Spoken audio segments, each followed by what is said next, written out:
And it's time for the last week of April. And another late video. Sorry about that.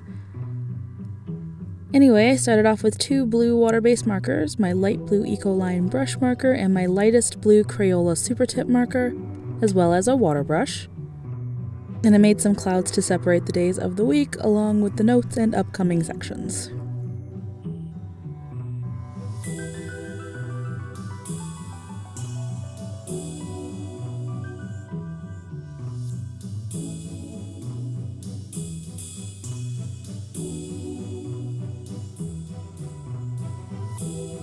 Then I took my lightest markers, the 2 I already used, plus my light blue Zig Brushable, and drew lines like rain pouring from the 2 sidebar clouds.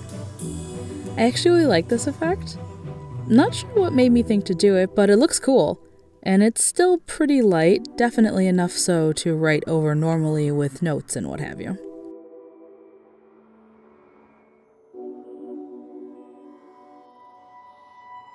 I added the days of the week and the dates with my blue Sakura Pigma Micron, leaving the upper right hand section empty for the quote of the week.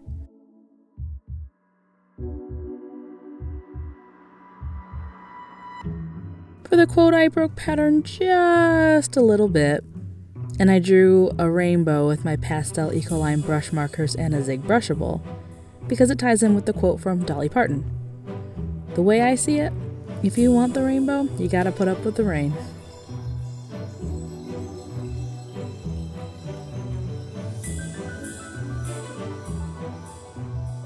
After I labeled and put drop shadows on the notes in next week's sections, I added the label April Week 5 at the bottom, since that's where I left space, and that's the month of April done.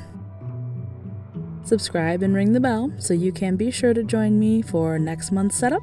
I'm excited for it since April showers bring... Well, that's all I'll say until next time. See y'all later. Bye.